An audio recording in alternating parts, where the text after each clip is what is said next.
आज का वीडियो काफी स्पेशल है क्योंकि आज हम सिर्फ मार्वल की बात नहीं करने वाले। आज हम बात करने वाले हैं पावर, पेन एंड रेजिलियंस की। और इस कॉम्बो को एमसीयू में सबसे ज्यादा एम्बॉडी कौन करती है? Our very own Scarlet Witch यानी कि वांडा मैक्सिमोफ। वुमेन्स डे के दिन मुझे लगा इससे बेटर कैरेक्टर कोई हो नहीं सकता जिसके थ्रू हम समझ सके कि एक फीमेल कैरेक्टर कितनी लेयर्ड, कितनी कॉम्प्लेक्स और कितनी मिसअंडरस्टूड हो सकती है। But what is grief if not love persevering?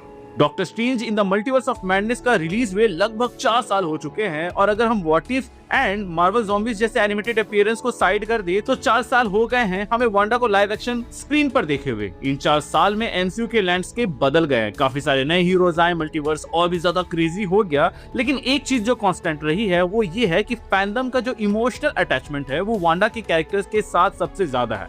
इन 4 साल में एक भी ऐसा कैरेक्टर नहीं आया जिससे हम ज्यादा बॉन्ड कर सके। तो मैंने सोचा कि वुमेन्स डे पर एक काम करते हैं, क्यों ना हम अपने पुराने वीडियो स्टाइल यानी कि what we learn from super hero series के जैसे ही कुछ नया ट्राई करते हैं। अब ये अटेम्प्ट मेरा कैसा है मुझे कमेंट सेक्शन में जरूर बताइएगा। जहां पे हम शुरुआत करते हैं अपनी इस वीडियो की एक छोटे से रिकैप से। एंड गेम के बाद जब डस्ट सेटल हुआ तो वांडा बिल्कुल अकेली थी। उसने पिएत्रो को खो दिया, अपने पेरेंट्स को खो दिया और विजन को भी खो दिया। उस डीप डिप्रेशन और लोनलीनेस से फाइट करते हुए हमने देखा कि वांडा विजन का बर्थ हुआ। गलती से उसने अपने एक्सट्रीम पेन के कारण उसने वेस्टव्यू के टाउन पर कब्जा कर लिया और एक हेक्स क्रिएट कर दिया। ये कोई एविल प्लान नहीं था, ये सिर्फ एक ब्रोकन इंसान का कोपिंग मैकेनिज्म था। वहां उसने अपने और विजन के लिए एक परफेक्ट सिटकॉम लाइफ बनाई जिसमें उसके जुड़वा बच्चे यानी कि टॉमी और बिली भी थे। रियलिटी से कितनी देर भाग सकते हो? एंड में जब वांडा को रियलाइज होता है कि उसने जो क्रिएट किया वो एक इल्यूजन था और उसकी वजह से वेस्टव्यू के असली लोग सफर कर रहे थे, तो उसने एक हार्ट ब्रेकिंग सैक्रिफाइस किया, अपने फैमिली को लेट गो किया और साथ ही अगाथा हार्कनेस को वहां पे हरा के ऑफिशियली स्कारलेट विच का टाइटल रीगेन किया। जिसके बाद उसने द बुक ऑफ डैम्ड यानी कि डार्क होल्ड को भी अपने पास ले लिया और यहीं से शुरू हुआ उसका डाउनफॉल जो हमें मल्टीवर्स ऑफ मैडनेस में देखने को मिला। डार्क होल्ड ने वांडा की ग्रीफ को वेपनाइज कर दिया। अपने बच्चों को किसी दूसरे यूनिवर्स में वापस पाने की डेस्परेट जिद ने वो कंप्लीटली करप्टेड हो गई। इल्यूमिनाटी का ब्रूटल मैसाकर हो या कमरताज पर अटैक, वांडा अनस्टॉपेबल और मर्सिलेस हो चुकी थी। एंड में जब अर्थ 838 के टॉमी बिली ने उसे देखकर अपना डर दिखाया तब जाके उसको एहसास हुआ कि वो फिर से एक इल्यूजन में फंसते जा रही थी और ये रियलिटी हिट ही उसको वापस से एक मॉन्स्टर से इंसान बनने पे मजबूर किया। एज अ फाइनल एक्ट उसने डार्क होल्ड के टेंपल को, माउंट वंडरगोर को अपने ऊपर गिरा लिया और यूनिवर्स के डार्क होल्ड को डिस्ट्रॉय कर दिया, न सिर्फ अपने यूनिवर्स के बल्कि पूरे मल्टीवर्स की। अब बात कर लेते हैं कि इस आर्क में क्या जेन्युइनली ब्रिलियंट था। एमसीयू जैसी एक्शन हेवी फ्रेंचाइज में इतना nuance trauma driven character study मिलना रेयर है। वांडा का आर्क हमें एक अनकंफर्टेबल लेकिन एक ऑनेस्ट सवाल पूछता है, जब सब कुछ तुमसे छीन लिया जाए तो तुम हीरो बनोगे या टूट जाओगे?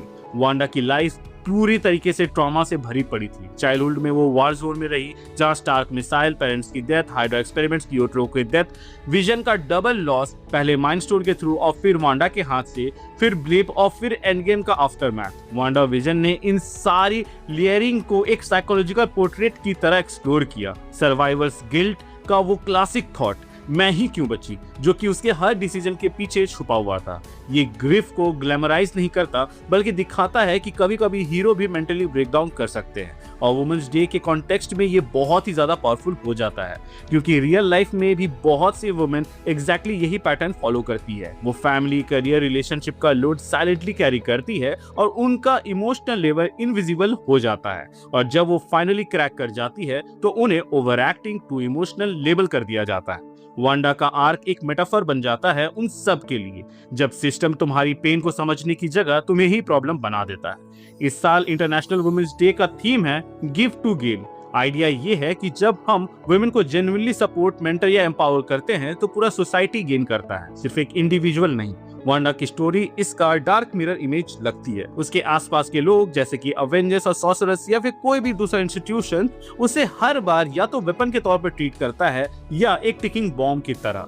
कोई भी उसके ग्रीफ को एक्टिवली हील नहीं करता। वुमेन्स डे पर वांडा हमें ये लेसन देती है कि अगर हम पावरफुल वुमेन को सिर्फ एसेट या थ्रेट की नजर से देखेंगे तो हम भी उनकी ट्रू पोटेंशियल और ह्यूमैनिटी दोनों को लूज कर देंगे। एक और स्ट्रॉन्ग पॉइंट है जो कि नॉन लीनियर हीलिंग की ओर आता है। वेस्ट व्यू के एंड में हमें लगता है कि वांडा ने सब कुछ ठीक कर दिया, रिडेम्पशन मिल गया, लेसन कंप्लीट हो गया, लेकिन रियल लाइफ जैसी हीलिंग कभी स्ट्रेट लाइन में नहीं होती। डार्कहोल्ड लिटरली उसके सबसे वीक पॉइंट, उसका ग्रीफ को पकड़कर उसको फिर से स्पाइरल में डाल देता है। ये अनकंफर्टेबल लेकिन एक ऑनेस्ट मूव रहता है, जहां कभी कभी तुम अपनी लाइफ के सबसे बड़ा मिस्टेक रिडेम्पशन के बाद करते हो, ना कि पहले। और यहाँ एलिजाबेथ ओल्सन का परफॉर्मेंस नेक्स्ट लेवल होता है, जहां पर वो एक sitcom wife, broken widow, cosmic witch, corrupted villain और गिल्ट रिडन मदर सबको इतनी नुआंस से प्ले करती है कि जो राइटिंग फ्लॉज थे उसके बावजूद ऑडियंस वांडा के साथ इमोशनली कनेक्ट हो जाती है। अब आते हैं डार्क साइड पर। हर ग्रेट आर्क परफेक्ट नहीं होता और वांडा का मल्टीवर्स सागा जर्नी भी सीरियसली फ्लॉड है, और वुमेन्स डे के दिन इन फ्लॉज को इग्नोर करना एक्चुअली अनफेयर होगा, क्योंकि ये एग्जैक्टली वो पैटर्न्स दिखाते हैं जिनके अगेंस्ट हम रियल लाइफ में भी फाइट कर रहे होते हैं। सबसे पहले है रिप्रेजेंटेशन। कॉमिक्स में वांडा एक रोमानी जूइश बैकग्राउंड से आती है, एक ऐसी कम्युनिटी जो हिस्टोरिकली मार्जिनलाइज्ड रही है। एमसीयू ने इस हेरिटेज को ऑलमोस्ट कंप्लीटली इरेज कर दिया, जिसका रिजल्ट ये हुआ कि एक रिच कल्चरल आइडेंटिटी वाला कैरेक्टर बिग स्क्रीन पर एक जेनरिक मिस्टिकल सोकोवियन बनकर रह गया। फिर उसकी कैरेक्टर को एक चाइल्ड स्टीलिंग विच बना देना, जो दूसरे यूनिवर्स के बच्चों को अपने लिए चुराना चाहती है, directly real world blood libel और एंटी रोमानी स्टीरियोटाइप्स के साथ राइम खाता है। ये सिर्फ राइटिंग का मिस्टेक नहीं था, ये एक सोशल रिस्पॉन्सिबिलिटी का स्लिप भी था। दूसरी बड़ी प्रॉब्लम थी मिसोजिनी और फ्रीजिंग। फ्रीजिंग का मतलब होता है कि जब किसी फीमेल कैरेक्टर के पेन या डेथ को सिर्फ किसी और की स्टोरी को पुश करने के टूल के तौर पे यूज किया जाए। यहाँ थोड़ा उल्टा वर्जन हमें देखने को मिलता है, जहाँ विजन और उसकी इमेजिनरी फैमिली का लॉस वांडा को क्रेजी विलन बनाने का इंजन बन जाता है। पावरफुल वुमेन को फिक्शन में बहुत बार too emotional to control their power trope में डाल दिया जाता है। वांडा भी इसी ट्रैप में फंस जाती है। जब आयरन मैन अपनी गलतियों से प्लैनेट लेवल थ्रेट क्रिएट करता है तो उसे फ्लॉड जीनियस बोला जाता है। जब डॉक्टर स्ट्रेंज मल्टीवर्स तोड़ देता है तो वो एक लवेबल रेकलेस विजार्ड बन जाता है। लेकिन जब वांडा अपने ट्रॉमा से डील नहीं कर पाती है तो नैरेटिव उसे ऑलमोस्ट हॉरर मूवी मॉन्स्टर बना देता है। ये डबल स्टैंडर्ड ऑडियंस को भी चुभता है, और इंटरेस्टिंगली ये सिर्फ फैंस का मानना नहीं है, बल्कि इंटरव्यूज में एलिजाबेथ ओल्सन ने भी ये हिंट किया था कि उनको इनिशियली लगा था कि वांडा मल्टीवर्स ऑफ मैडनेस में मोर हीरोइक रूट में जाएगी, ना कि विलन पे। जब एक एक्ट्रेस जो डिकेड से अपने कैरेक्टर को बिल्ड कर रही है और वो खुद भी कंफ्यूज हो जाए कि राइटर्स क्या कर रहे हैं, तो लगता है कि स्क्रीन के अंदर ही नहीं बल्कि स्क्रीन के बाहर भी फीमेल कैरेक्टर की एजेंसी थोड़ी सी कॉम्प्रोमाइज हो गई है। तो दोस्तों, इन सब चीजों के बाद फाइनल वर्डिक्ट क्या बनता है? वांडा का मल्टीवर्स सागा का आर्क एक पैराडॉक्स है। एक तरफ से ये एमसीयू की सबसे emotionally rich, most human journey इनमें से एक है, जो ग्रीफ, गिल्ट और हीलिंग को ब्रूटली, दूसरी तरफ ये प्रॉब्लमेटिक ट्रोप्स, रिप्रेजेंटेशन इश्यूज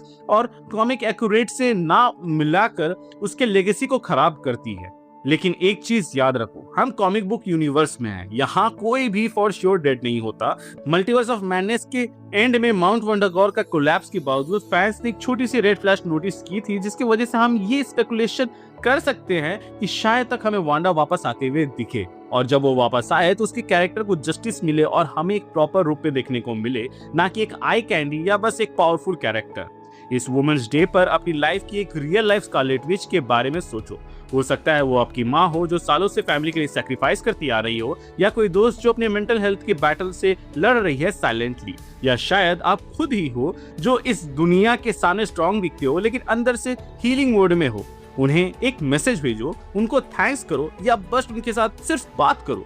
जब हम उनसे थोड़ा सा भी स्पेस, सपोर्ट और अंडरस्टैंडिंग देते हैं तो हम लिटरली उस गिव टू गेन वाले फॉर्मूले को अप्लाई करते हैं, जो कि इस साल वुमेन्स डे का थीम है। सो गाइज, ये था मेरा डिटेल बैकग्राउंड वांडा के मल्टीवर्स आर्क के ऊपर वुमेन्स डे के लेंस से। अब मैं बॉल आपके कोर्ट में फेंक रहा हूँ। क्या आपको मल्टीवर्स ऑफ मैडनेस वाला विलनस वांडा आर्क पसंद था, या आप चाहते थे कि वांडा विजन के बाद वांडा एक हीरो के रूप में दिखे? क्या आपको लगता है कि फ्यूचर में मार्वल उसको रिडीम करेगा, या आप चाहोगे कि वो फुल कियोटिक एंटी हीरो बनी रहे? मुझे अपने थॉट्स कमेंट सेक्शन में जरूर बताना। अगर आपको ये रेट्रोस्पेक्टिव वीडियो अच्छा लगा हो तो इस वीडियो को लाइक करो, अपने मार्वल फ्रेंड्स के साथ शेयर करो, और कैप्टन वीडियो को सब्सक्राइब करना ना भूलना, ताकि आप ऐसी मजेदार वीडियोस मिस ना करें। मिलते हैं एक नए वीडियो में नए टॉपिक के साथ, तब तक के लिए बाय बाय, एंड हाँ, happy womens day to every real life Scarlet Witch watching this right now.